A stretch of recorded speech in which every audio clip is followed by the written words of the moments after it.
welcome to wisetake.com. This is CK013. You can find me on Twitter at CK_013. And yes, we are bringing you another NBA DFS podcast.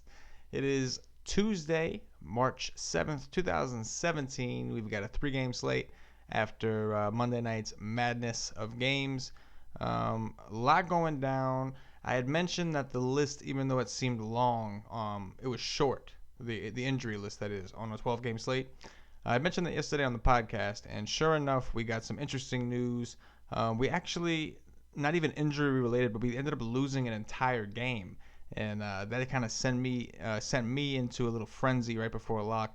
I got news at about 6:30 that the floor was wet. One of the beat writers for Minnesota had tweeted that he heard Damian Lillard complaining that the court was way too wet and they couldn't play under those conditions. So then I did a little research, and I kept asking questions, and I kept watching, and finally it sounded to me like I think he actually said that the game, in his opinion, was a serious threat. I loved Wiggins and Lillard yesterday. Those were probably two of my favorite plays. And while I didn't have 100% exposure, I did have a lot. So I had to go back and I had to pivot off. I ended up doing okay. I pivoted a lot. Once I found out Jokic was out, so I ended up saving money ultimately, and I found out that Tyler Johnson and James Johnson weren't playing. So I played a lot of waiters. I played a lot of Chandler. So overall, I mean, it's 11:24 still Monday night, so I'm still sweating it out. I don't want to give too much away, but I'm sweating out a little bit, and I'm hoping that Blake Griffin could do me some good, because he's the only guy that I really have in solid lineups going right now. So yeah, I mean, we see it all the time. It's like sometimes when things are quiet, especially on a large slate, it's almost like not good, because things get too quiet. I mean, Carmelo Anthony was announced that he wasn't playing. And it just reiterates, especially on such a large slate where there's so many games. The more games, the more there are that could. The more games, the more opportunity there is for things to go wrong. It's kind of like an electronic thing, like for instance, nothing against the people who have these, but like I never wanted back when I was a kid, and like one of the cool things was a TV with a VCR attached to the TV, and at first it seems convenient, it seems great. You buy one thing, you get two things, no problem. It's all in one piece. The problem is, if your VCR goes, now you have an issue with your TV. If your TV goes, now you have a useless VCR. So it's like all somewhat correlated. You know what I mean? It's like I don't know. I feel like the more options you have, or the more that's out there, the more that could go wrong. And that's not necessarily a pessimistic way of thinking. I'm a pretty optimistic person. If you couldn't tell, but yeah, if it's too quiet, if it seems too good to be true, it probably is. And we found out about Vooch early. No, don't get me wrong, we did hear some stuff a little early. We found out about Vooch pretty early. I think that I was not surprised to see him at 75% ownership in a really good matchup against the New York Knicks, and with no real backup center over in Orlando. So I'm hoping at $3K, the minimum salary on DraftKings, and I think it was $3,500 on FanDuel, the minimum salary on FanDuel. I hope you guys played him. I hope all of you guys played him, because that was a gimme. And most of the GPPs I saw on DraftKings, I think it was like 75% owned. That's even lower than I expected. I expected to see about 85 to 90, honestly, just because I mean it was just a given. And I think he ended up 10xing his salary. So it's like, you had to do that. The reason that I went from Wiggins to Chandler, even though it was significant, I played a lot of Kawhi. I like Kawhi, and I mentioned on the pod, I like Kawhi. So I played a lot of Kawhi, and I had a lot of Butler, even though he didn't necessarily live up. To me, at shooting guard, if I wasn't going to pay up for Harden in the lineup, he was just far and above better. And I prefer to play waiters at the forward positions anyway, just because I thought that, if you take waiters out of the equation, I thought Butler really kind of stood out as like, okay, so if I take him, I know none of these other guys will really come close. And I'm not sure if anybody did. They may have.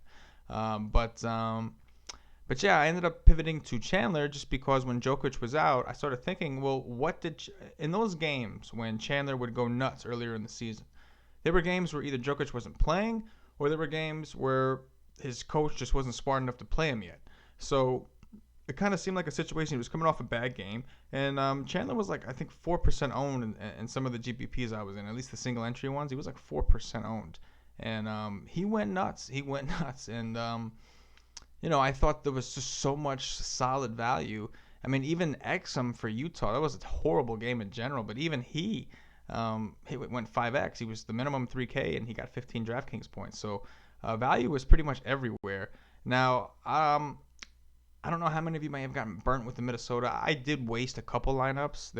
I just didn't have enough time to change all of them. So some of them I just kind of had to eat it and just let it go. But luckily the ones that I was able to fix, I pivoted to the right guys.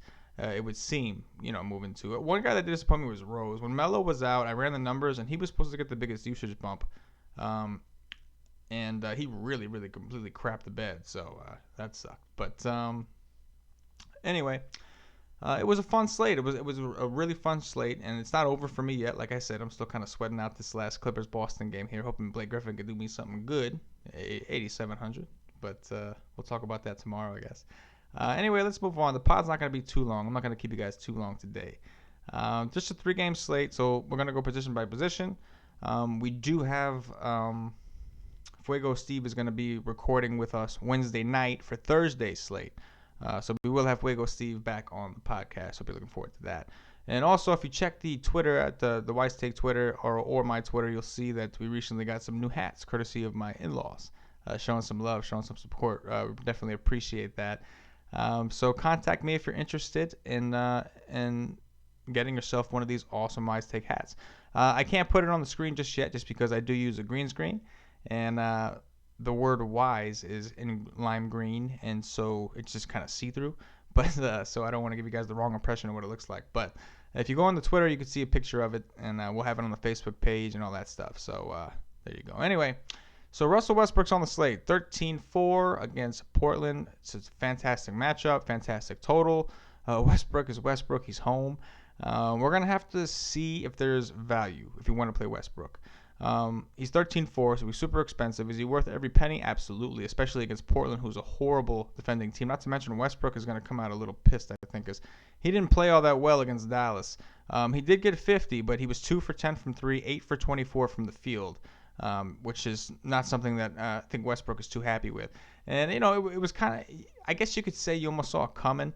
It was almost like a weird trap. Not saying that DraftKings did this themselves, but it was ironic how he was 13-1 against Phoenix. He put up 89.75, and his price only went down 100 with this matchup. So I think that was a little inflation. I think his price should have been cheaper considering the matchup.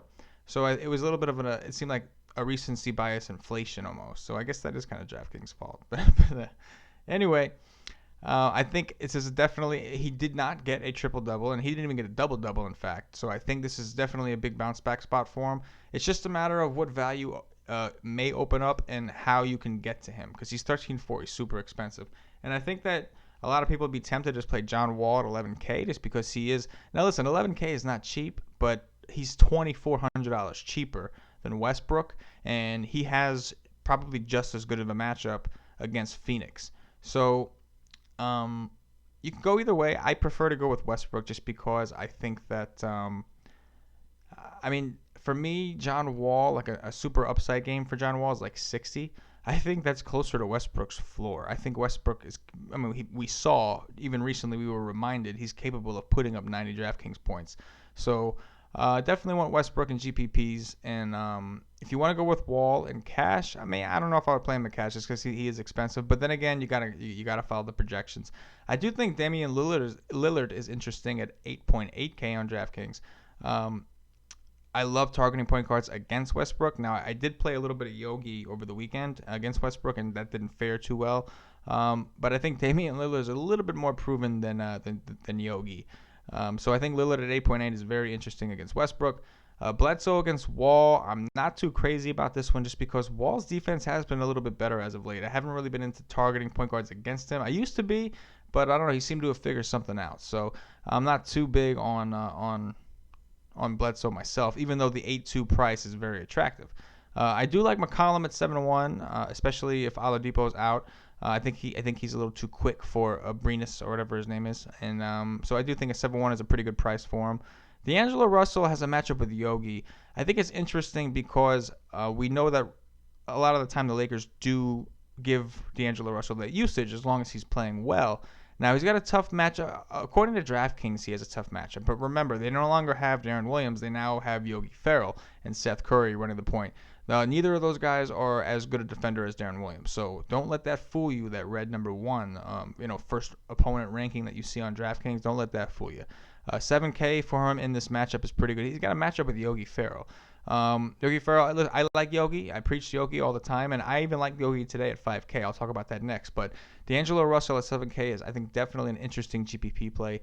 It's a terrible matchup. People saw that Westbrook couldn't really get enough done against them, and I think D'Angelo Russell is going to be way underowned, just personally. He is cheap, but I feel like people would just rather figure out a way to get to McCollum or probably Bledsoe if they could.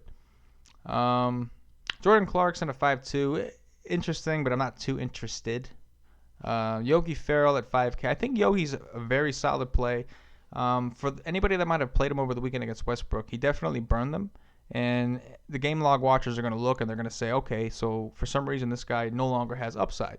And I think that, in my opinion, the most chalkiest play of the day, aside from whatever top tier point guard gets the pick, I think Tyler Ulis is going to be extremely popular today. He's 4'6". We're seeing his price come up. This guy was minimum salary for a little while, and then he got a bump to 3.9 against Boston, and everybody watched him drain the game-winning three. He's now 4'6". So at anything under 4, I would like Ulis too, even if he was chalk. But at 4'6", he's going to be chalk, and I'm not sure he's quite proven that he's ready. He got 33 minutes against Boston, but that game went to overtime. Before that, 21 minutes against Oklahoma City, 23 minutes against Charlotte, and he's got a matchup with John Wall. I don't know if you guys actually looked at the jump ball during the Celtics game with Ulis and Isaiah Thomas. Ulis is a very small dude, and John Wall is a pretty big, strong point guard. He's a big, strong, fast point guard. So I'm a little concerned with what Ulis can do here. Even Booker. I'm sorry, not Booker. Beal. Excuse me. Even Beal, I think, is definitely capable of keeping him attacked. So it's not that I don't like Ulis in general. I think he's a great young player. I think he's got some talent. It's a situation where I know I've spoken about this before. If you can kind of tell, especially on a 3-game slate, if you can kind of tell that a guy is going to be chalky just because if you look at his game logs, look, 22 DraftKings points, 24.75, 33.5, 32.5. And so people are going to see that, and they're just going to assume the trend's going to keep going, and that's certainly, an option. But remember, before that, there were times where you put up 5, 7, 15. So basically, I think it's not like this is Jimmy Butler, a guy that's got a floor of 40 points. This is a guy that has a pretty low floor, and I think people are going to forget that because they're going to look at his recent game logs. They're going to remember, oh, this guy hit the game-winning shot against Boston, and I think that he's going to be way higher owned than he probably should be at 4.6. So I do not like Ulis. I'll probably be fading him. But hey, be my guest if you want to play him. I understand it. I get it. He's cheap. You need value, especially if you want to play Westbrook or even Wall. So it makes perfect sense. But me personally, I would rather figure out a way to pay the extra $400 for Yogi or wait and see if some value opens up and try to play somebody else, maybe at a lower price. Even like Brandon Jennings, for instance, he's 3.1, so he's close to the minimum, and he got 17 minutes against Orlando. If he gets 17 minutes against Phoenix, in that 17 minutes, he got 14 DraftKings points. His price is 3.1. So I'm not recommending him. I'm just saying that I don't see too much of a difference in a guy like Jennings over Ulis where it justifies me spending $1,500 for somebody who's going to be super chalky. You know what I mean? Like in cash games, I get it. If you think he's going to be chalk and cash and you want to just kind of stick with the field, I get it. But in GPPs, if you know a guy like Ulis is going to be chalk and you know that there's a strong potential for a bust, then why not fade him? I mean, you don't have to completely fade him, I guess. You could, if you're doing multiple lineups, you could hedge and play him a little bit. But I think for me, I think I'm going to go very underweight on Ulis. I don't think I'll play him at all personally. But anyway, moving on to shooting guard. Bradley Beal at 7.8. His price is up, but he's been playing extremely well, so it makes perfect sense.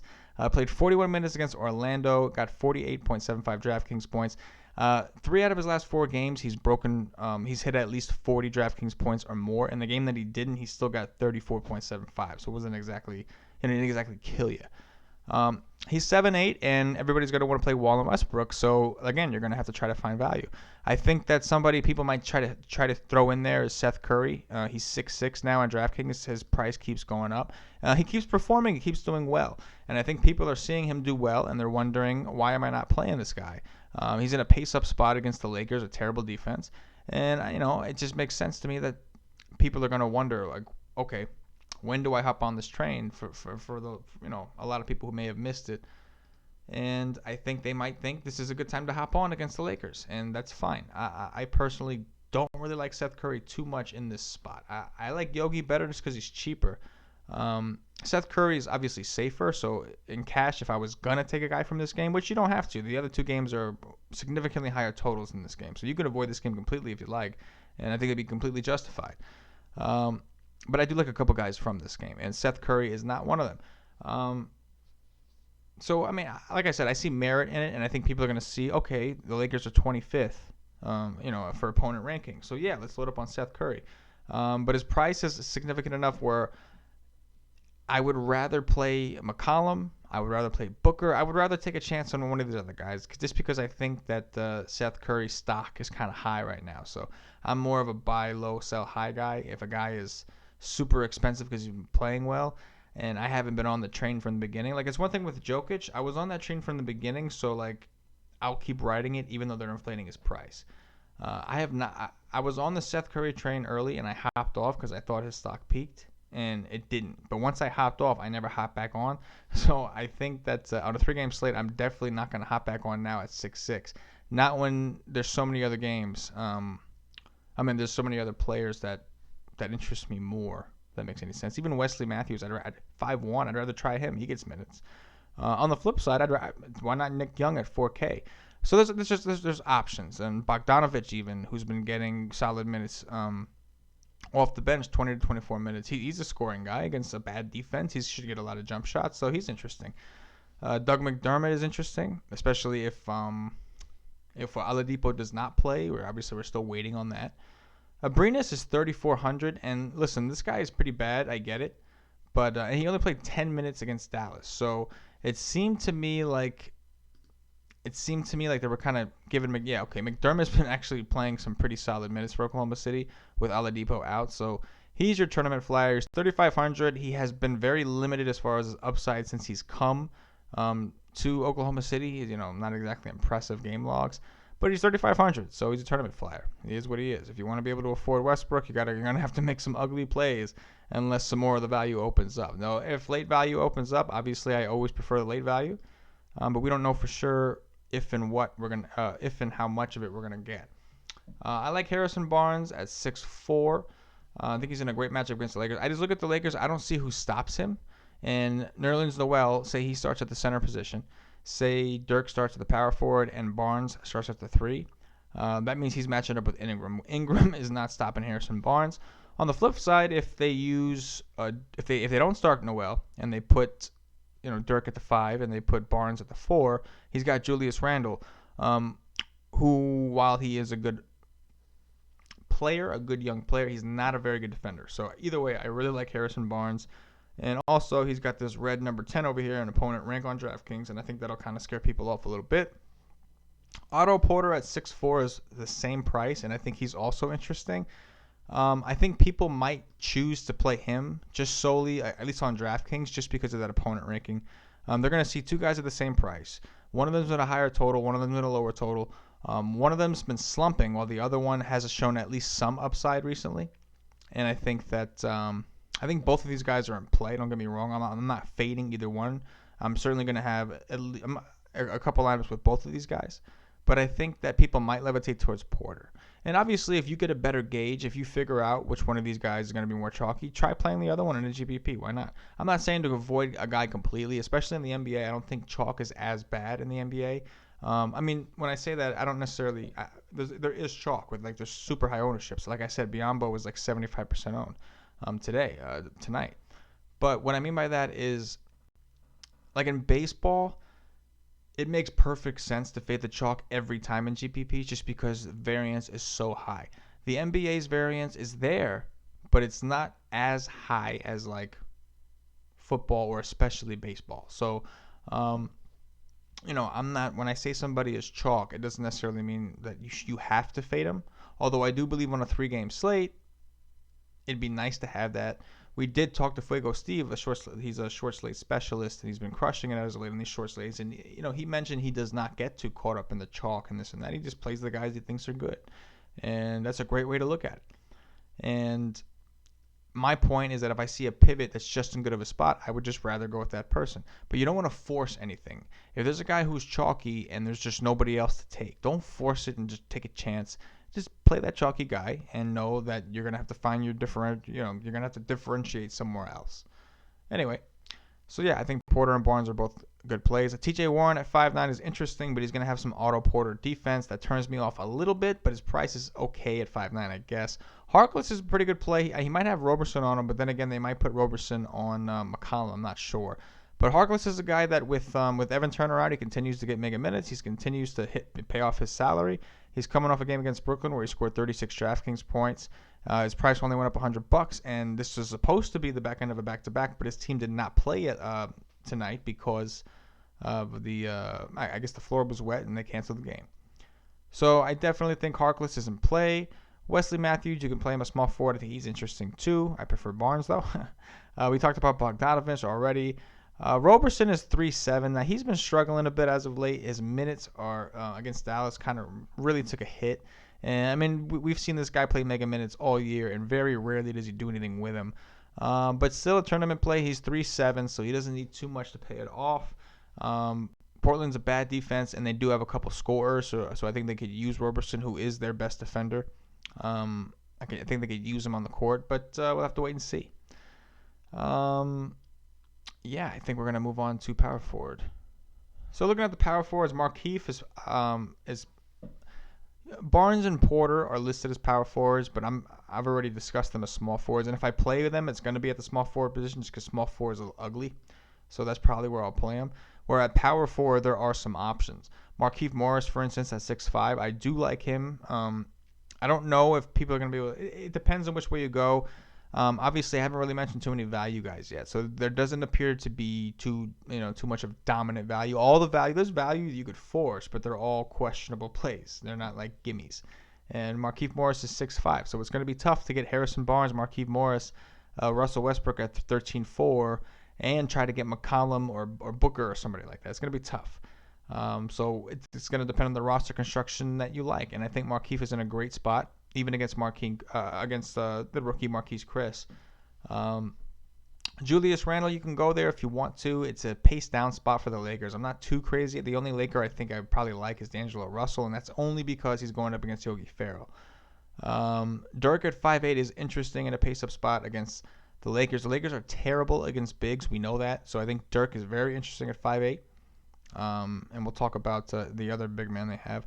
Aminu at 5'4" has quietly been crushing.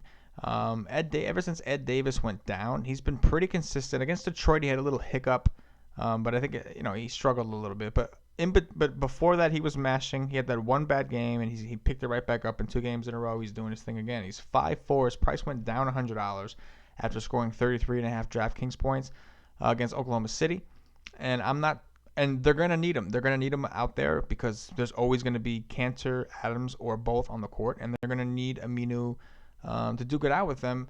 And if not necessarily them, but they're going to need him, his presence for rebounding. And even Taj Gibson is another rebounder. They're going to need Aminu in there pretty much as far as I could tell. They're going to need him a lot. They're not a good rebounding team as it is. They're really going to need his help. Marquise Chris at 4'7" is interesting also. I think he'll be a little chalky, but I get it. He's 4'7". I would rather play Marquise Chris than play Tyler Ulis. I think it's okay to play him. He's it's obviously his matchup is solid against Markieff. Markieff is not the best defender. But he's a rookie, so there's a lot of variance with these rookies. We've learned that. Taj Gibson at 3,900, he's certainly interesting. He's not exactly somebody that I'm, running home dying to play. But at 3,900, he has been getting okay minutes. He played 23 against Dallas. Now, he played 14 against Phoenix. That was a little worrisome. But against that was the back end of a back-to-back. And the game before that, he played 33 against Portland. So I think as a GPP play at 3,900, if you're looking to free up money for Westbrook, I think Taj is certainly in play here. And Portland does struggle against power forwards in general. There's other guys we can probably talk about trying to force value, but we'll move on to the center position to try to get this podcast wrapped up. Nurkic is 6'8" on DraftKings. He's the most expensive center. I think that's pretty hilarious. I would have loved him against Towns tonight, I tell you that. But this time he's going up against Cantor and Adams. I still like him just for the fact that they're going to have to play him because, like I said, Cantor and Adams are going to be out there and he's rested. And last time he played Oklahoma City, he put up 55.5 DraftKings points, so he's clearly going to be the chalk play. Allen Williams is 6,700, and I would think that people would be dying to play him, but that's a significant price increase. I mean, this guy he went from 44, that's when he got 40.25 DraftKings points, went all the way up to 54, got 36.75 DraftKings points, and now he's 67. That's an extremely high price.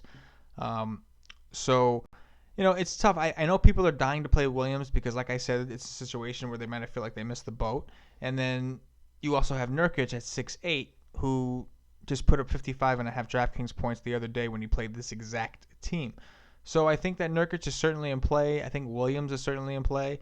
But I think they're both kind of going to be chalky somehow. You know what I mean? I guess you could play one at utility, one at center, I guess. But even if not both of them, I think that people will be on them. People know who they are by now. And I think Cantor at 5'7" is interesting. We talked about Dirk. You can play him. I really like Noel. He's 5'6", and he's coming off a game where he only played 16 minutes. He played 16 minutes against Oklahoma City. I'm not exactly sure why. It might have been a matchup thing, or maybe he got into foul trouble. I don't really remember all that well.